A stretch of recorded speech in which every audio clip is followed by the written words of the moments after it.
Good morning friends. आपका स्वागत है एजुकेशन कैप्सूल स्टडी प्लेटफॉर्म पर।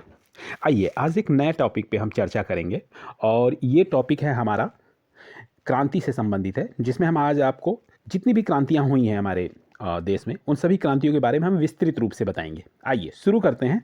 पहला क्रांति जो है वो गुलाबी क्रांति है।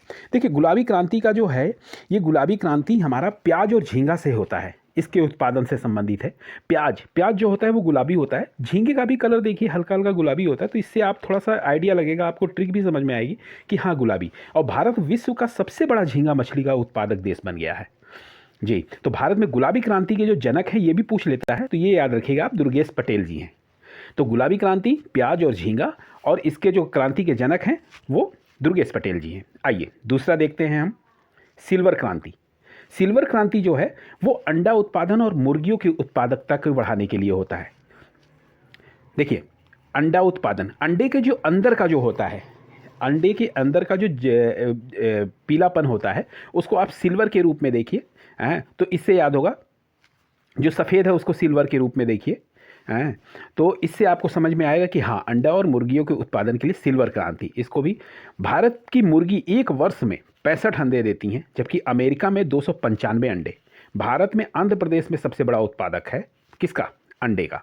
और भारत में सिल्वर क्रांति के जनक जो हैं वो श्रीमती इंदिरा गांधी हैं। तो सिल्वर क्रांति आप याद रखिएगा, अंडे और मुर्गियों के उत्पादन के लिए है। आइए देखते हैं इंद्रधनुषी क्रांति। इंद्रधनुषी क्रांति जो है, इसमें हरित क्रांति, पीली क्रांति, मतलब इंद्रधनुषी यानी जितनी भी क्रांतियां हुई हैं उसका सभी का समावेश है इसमें। तो आप ये समझे, पीली, नीली, लाल, गुलाबी, भूरी, धूसर, अन्य सभी क्रांतियों को साथ लेके चलने का इसमें लक्ष्य है। तो ये जो है, और इसका जो है जुलाई 2000 में नई क्रांति नीति को लागू किया गया, और इसी को इंद्रधनुषी क्रांति भी कभी कभी ये पूछ देता है, इंद्रधनुषी क्रांति कब लागू हुई, तो इसे आप याद रखिएगा, सन 2000 में जुलाई में हुई थी। और इस इंद्रधनुषी क्रांति को किसके लिए मेन माना जाता है, इसके माना जाता है क्योंकि ये सभी क्रांतियों का सामूहिक रूप है। आइए सदाबहार क्रांति। सदाबहार क्रांति जो है, इसका उद्देश्य जो है वो हमारी मतलब देश की जो मिट्टियां हैं उनको उपजाऊ बनाना, उन्नत बनाना, और किसानों को लोन दिलाना, रेन वाटर हार्वेस्टिंग एवं कृषि शोध को बढ़ाना। एक तरह से पूरी तरह से ये हमारी मतलब उत्पादन के लिए ही है। तो इसको आप याद रखिए, सदाबहार यानी जितनी भी फसलें होती हैं हमारी तो सारी सदाबहार हैं, तो इससे आप याद रखिएगा। इसके माध्यम से देश को पूरी तरह खाद्यान्न में निर्भर बनाना है।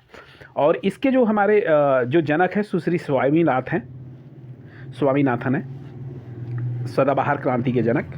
तो ये आप याद रखिएगा। चलिए आइए देखते हैं हम दूसरा, श्वेत क्रांति। श्वेत क्रांति जो है ये दूध उत्पादन से है। तो इसका जो रहता है श्वेत यानी दूध सफ़ेद है, तो यानी श्वेत क्रांति जो है ये दूध से मानी जाती है। और इसकी शुरुआत 1965 में हुई है, 64-65 में हुई है, जिसे आगे ऑपरेशन फ्लड, हाँ ये काफ़ी पूछ लेता है आपसे। देखिए ये ऑपरेशन फ्लड जो है ये अक्सर पूछता है, ऑपरेशन फ्लड। तो इसे आप याद रखिएगा, ऑपरेशन फ्लड किससे संबंधित है, तो दुग्ध उत्पादन से संबंधित है। और श्वेत क्रांति जो है ये भी दुग्ध उत्पादन से है। और इसके जो आप श्वेत क्रांति के जो जनक कहे हैं वो डॉक्टर वर्गीस कुरियन जी हैं। तो इसे भी आप याद रखिएगा, डॉक्टर वर्गीस कुरियन। चलिए आइए देखते हैं हरित क्रांति। हरित क्रांति जो है मुख्यतः खाद्यान्न उत्पादन से है, जो हमारी फसलें होती है जितनी भी हरी हरी हैं जो, तो उसको आप समझिए। तो इसका जो लिया जाता है मेन है ये गेहूं धान की पैदावार हरित क्रांति के लिए जो है। और इसके जो हमारे क्रांति के जो जनक हैं एम एस स्वामीनाथन जी हैं। तो ये भी आप याद रखिएगा। आइए काली क्रांति। काली क्रांति जो है पेट्रोलियम, खनिज तेल उत्पादन को बढ़ाने के लिए एथेनॉल को उत्पादन भी बढ़ाया जाता है। कोयला, देखिए काली क्रांति कोयला से आप याद रखिएगा। देखिए जो भी हमारे मतलब ज़मीन के नीचे से जो निकाली जाती हैं चीज़ें, तो जैसे कोयला निकाला जाता है, उसी के अंदर से तेल निकाला जाता है, उसी के अंदर से खनिज और भी पदार्थ निकाले जाते हैं।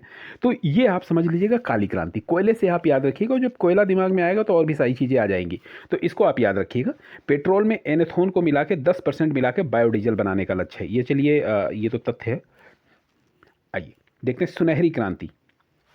सुनहरी क्रांति जो है ये बागवानी से संबंधित है। और इसमें जो उत्पादन होता है, जैसे बागवानी से जो भी उत्पादन होते हैं, फल विशेषकर सेब उत्पादन और शहद उत्पादन, तो आप याद रखिए कि सेब और शहद सुनहरी क्रांति से। शहद का कलर कैसा होता है, तो सुनहरा, तो सुनहरा जो कहते हैं वो सोने के कलर को ही कहते हैं सुनहरा। तो आप समझिएगा शहद का भी जो कलर होता है वो सुनहरा होता है, तो इससे आपको याद रहेगा सुनहरी क्रांति। और भारत में बागवानी का उत्पादन जीडीपी के 31% योगदान देता है। भारत फल और सब्जी उत्पादन में विश्व में दूसरा स्थान रखता है, तो ये भी याद रखिएगा, सब्जी और फल में इसका दूसरा स्थान है। तो भारत के स्वर्णिम क्रांति के यानी सुनहरी क्रांति के जो जनक हैं निरपख तुतेज जी हैं। तो निरपख तुतेज जी, ये याद रखिएगा आप, सुनहरी क्रांति के हैं। आइए देखते हैं हम लास्ट नीली क्रांति। नीली क्रांति का जो है मत्स्य उत्पादन यानी मछली के उत्पादन के लिए है और ये उसकी वृद्धि के लिए चलाया गया था।